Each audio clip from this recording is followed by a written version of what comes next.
Bismillahirrahmanirrahim. Assalamualaikum warahmatullahi wabarakatuh.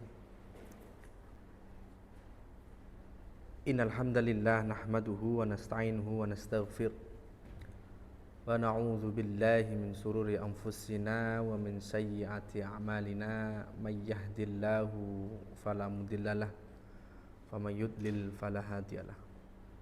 Asyhadu an la ilaha illallah wahdahu la syarikalah wa asyhadu anna Muhammadan abduhu wa rasuluh la nabiyya wa la rasula ba'da.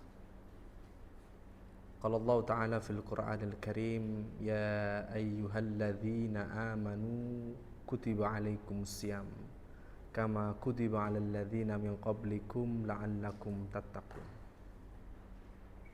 Teman-teman, sahabat-sahabat dimanapun Anda berada, alhamdulillah kita bersyukur kepada Allah Subhanahu wa ta'ala.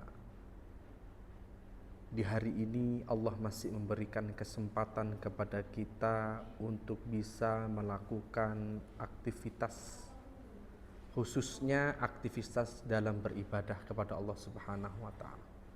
Semoga Allah selalu memberikan kita hidayah sampai datangnya hari kematian.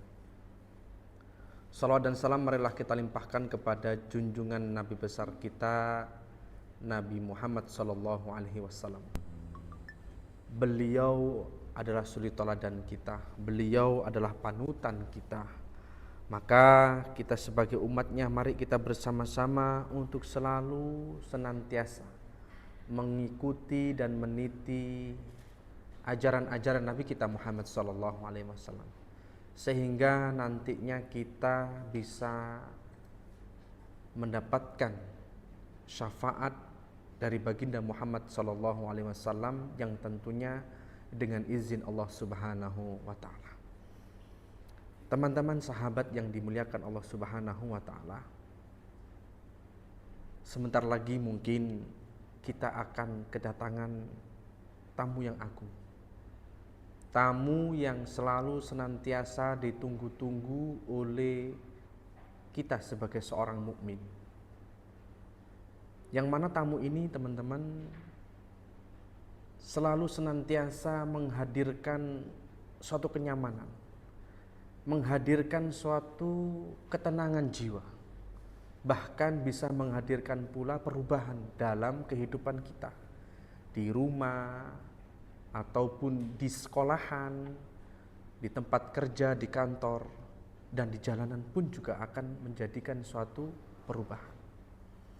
Suatu misal, teman-teman yang dimuliakan Allah, anak-anak di saat menjelang waktu berbuka, mereka sangat senang sekali. Bahkan ada, kalau kita lihat dengan bahasa-bahasa anak zaman sekarang itu, ngabuburit. Mereka berada di jalan-jalan menunggu waktu-waktu di mana mereka itu menanti datangnya waktu berbuka. Ini yang pertama. Kemudian yang kedua, para orang tua. Mereka banyak yang menyajikan hidangan-hidangan dengan suka, dengan bahagia menyajikan makanan-makanan itu untuk keluarganya. Dan para pekerja juga ikhlas, ridho, menahan lapar dahaga untuk mendapatkan pahala.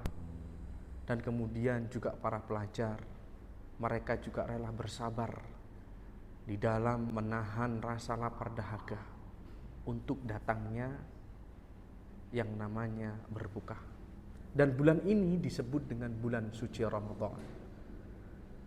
Teman-teman yang dimuliakan Allah Subhanahu wa taala, maka kita sebagai seorang mukmin setidaknya harus selalu senantiasa bahagia dalam menyambut bulan suci Ramadan.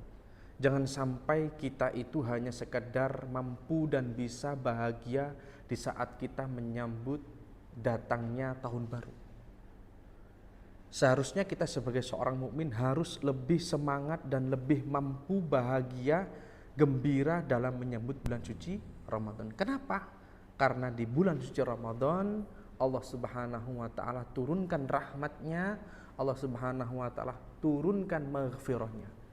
Maka kita sebagai seorang mukmin, mari kita maksimalkan, kita siapkan jiwa kita khususnya dalam menyambut bulan suci Ramadan ini dengan sebaik-baiknya, agar di dalam menjalankan aktivitas ibadah kita di bulan suci Ramadan kita mampu mendapatkan ampunan Allah Subhanahu wa taala.